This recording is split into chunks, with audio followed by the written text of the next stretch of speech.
a wee wonky. Yeah. Oh, whoa, I look like a ghost.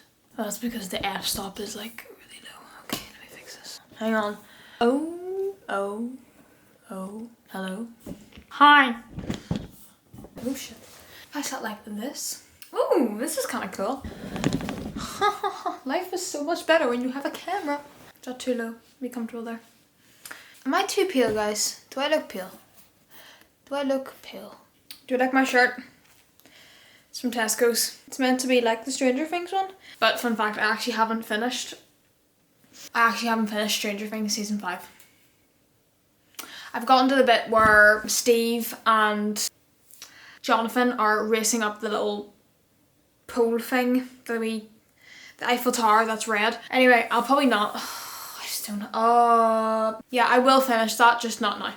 I don't know if I'm going to put this at the end of a video or as a separate video, depending on how long the video is. I don't really have anything planned for this. I sort of just wanted to touch on something that was on my mind. Especially because the other day, my dad texted me and he was like, "You know it's your brother's last day of school today?" And I was like, "Really?" And then I was like, oh, this is typically the time that people for A-levels or GCSEs finish school. And for some people, if you're in GCSE, like you'll finish school completely and you'll not go back. Some people are going back for A-levels. For A-levels, they'll either go to university or they'll just finish and go into an apprenticeship or go travel or do whatever. And I just thought I'd talk about it because that was me 2 years ago. And a lot of emotions I'm feeling, probably more nostalgic but also a bit sad, because I remember the girl that finished school and she just had no idea what to do, and I still have no idea what to do. So I thought I would just give some advice to those who are finishing school. Just my advice from someone who's been there and done that, and I just had a lot of time to reflect on a lot of things, and I just thought I'd speak my mind. There's a lot of emotions you're probably feeling right now.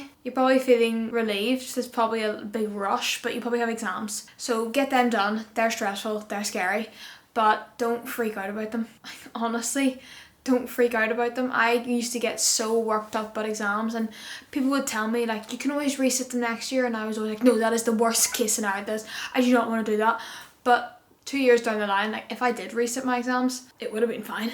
Like I still would be here. Do you know what I mean? I didn't need to resit them. I got the grades I needed. I got A's. But if I did need to resit them, like it isn't the end of the world. And I feel like in society today, there's almost sort of like a rush. Everyone's sort of rushing to get on to the next thing, whether that's university or a job. But the thing is, I didn't and still don't know what course to do in university. I ended up taking 2 years as a gap year. Both of them haven't really been structured. I didn't travel. I didn't build $1 million business. I didn't achieve really any fitness goals. I didn't transform my body. I didn't really do anything. I sort of just existed. And I remember at the start of every gap year, I was like, right, if I'm taking this as a gap year, it needs to be the best year of my life. I need to do this, this, and this. But for mental health reasons, physical health reasons, injury, family situations, death, they have just not been it. And in a way, I do feel regret. Not regret. Probably regret for the mistakes I made that caused situations to do with me, like in terms of physical health and injuries. Not having confidence to travel. But if you had told me now what the 2 years would look like when I made the decision to take them as gap years, I would feel shit about myself. I wouldn't have done this, and this. But I'm actually okay. Because I've learned through experiencing that, the failures in the business, the moments of reflection I've had to sit listening to podcasts really, especially in the last couple months, that I need to sort out how I feel about myself before I can do those sorts of things. I did try to go to university. I did sign up for a course. I did do a couple days, but I didn't like them. And then I didn't go back, and I tried to leave, but I missed deadlines or cut-offs, and I've ended up essentially paying for the whole year as if I'd done a university course, which hasn't been great. So that's probably one thing I would say. Like, don't commit yourself to a degree that you don't know if you want to do and you don't think you'll stick it, because you will have to pay for it and it will bite you in the ass. Just don't go. Because I'm preparing to start university this year, and it's basically because it's the last thing I want to do and it's the last thing I have to do. I've tried to build a business, but then I realised that building the business takes time. It doesn't just happen overnight. When I'm older, I do want to have a business, but I also feel like I need a career to fall back on, hence why I've made the decision to go to uni this year and do human biology, just because I'm interested in biology. And in the third year there's a neuroscience course, which I really would like to do. Yes, I could do a full 3 years of neuroscience in like Manchester or like UCL, which I've both been accepted for, but I don't have the confidence to move across yet, and that's something I do feel a bit embarrassed about and a bit disappointed in myself, because I always had said, like, you know, oh, when mummy dies there's going to be nothing left for me here, so I'll just go. But I don't know if I'm ready, and I don't know if that decision is going to haunt me forever. But the fact that I can do the human biology, I can do it from home, I don't have to worry about paying for things overseas, I can just focus on my degree and focus on, you know, being flexible and enjoying life, because I was the type of person that it's always been school for me and I've never really lived. I would like the opportunity to go on more trips abroad, and I know that can only happen if I'm home here.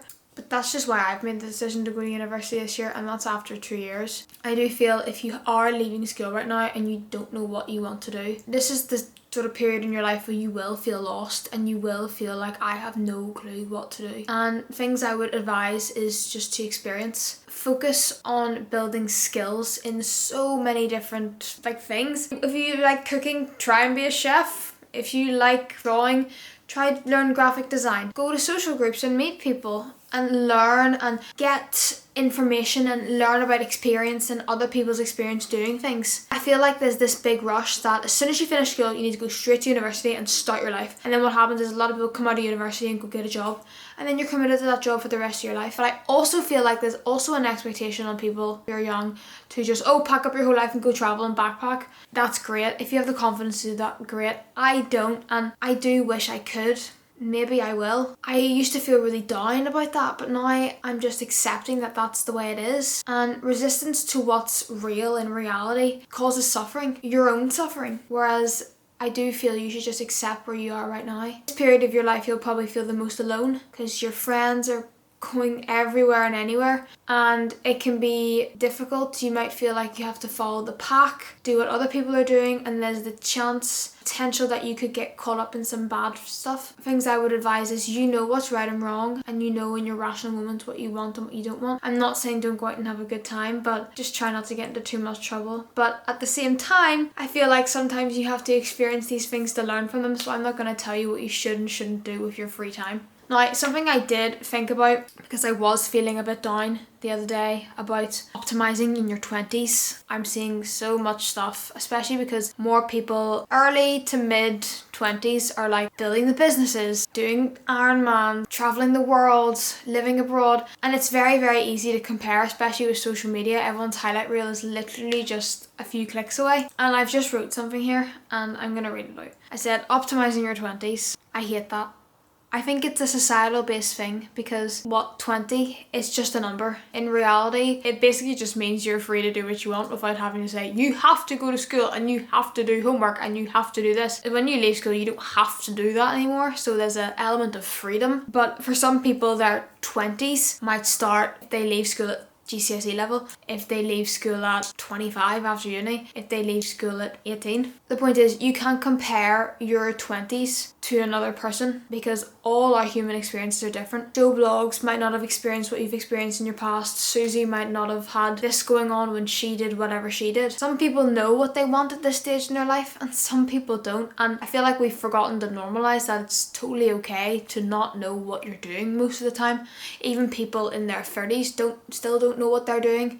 Like, you see people start over at any age. The thing is, age is just really a number, and I don't like that we've made age this sort of, I don't know, do you know what I'm trying to say? Like, you have to spend your 20s building the business, so by 30 you're working for yourself and you dot this and you dot this. And yes, I do think working for yourself is going to become something in the future, but it's very, very difficult, and it's so easy to get caught up in people who have it, and we forget that they've spent years and years and years and years trying to do it. At this age of 18, 20, you're not really sure of your values, like real true values. as people always default to building the business, building the social media following, etc., etc., do not feel inferior, because again, they're looking at people and going, I don't have that, I'll be happy when I have that. That's basically just a way of saying, I'll be happy when I have this, denying yourself of the happiness that you actually have and can find right now. It's just about perception and how you perceive the world. If you're doing something to not feel inferior, then you know that you haven't matured enough to know that you are worthy as you are. And so 20-year-old idolizing a 30-year-old with a business is kind of toxic, as you essentially feel you're not good enough. And I'm not saying that's the same for everyone, but I think you know your reasons behind what you're doing. The pressure to optimize makes me feel frustrated because I don't know what I want. I have learned being busy is not being productive, especially if it's not working towards what I actually want. Before Mummy died, I used to just make myself so busy doing stupid shit. I was like, oh, today I don't have anything to do. Shit.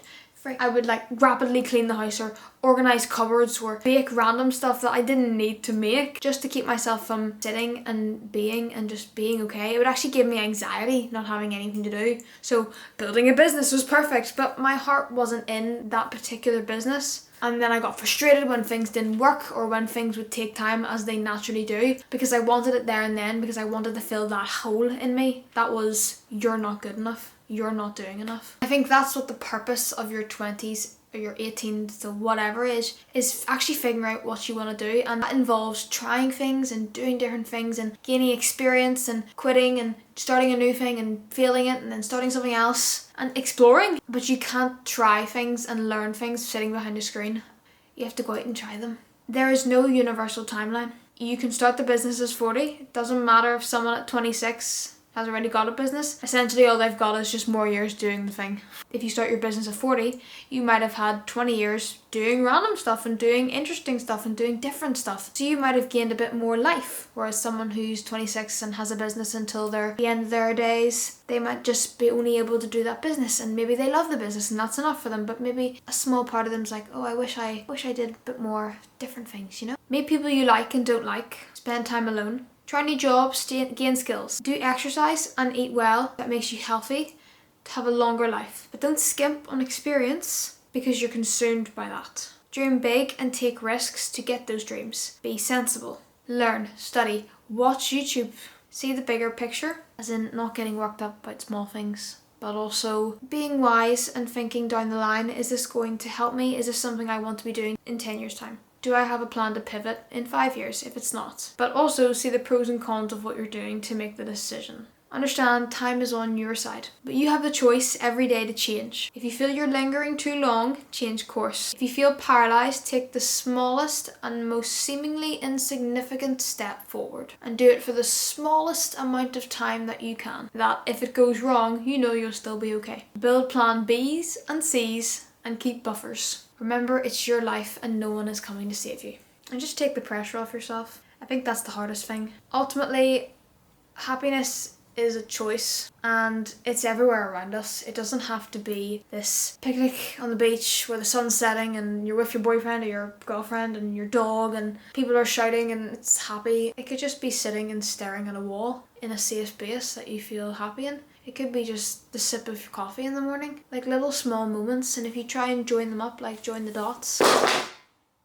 And take your time, get off social media, follow your heart, what lights you up, what thing generates enough excitement in you. You go to bed thinking about it, and if you don't know what that is, that's okay. Just start somewhere. Go back to your childhood. What did I enjoy as a kid? Building Lego. Okay. Do I like interior design? No. Okay. What did I enjoy as a child? I enjoyed playing sport. Okay. Do I still enjoy that sport? No. Do I enjoy helping people with that sport? Maybe. So go maybe learn how to be a coach. There's loads of cool things you can do. If you feel lost, just know it's okay.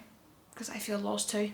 But trusting that something will work out is a hell of a lot easier than freaking out, worrying if it doesn't, and forcing things. That's just what I've learned. So, thank you for watching that. That was 22 minutes, so we'll see how long, if this is a video itself or if this is a part of another video. Thank you very much. I'm always here to talk if anyone needs it. See you later.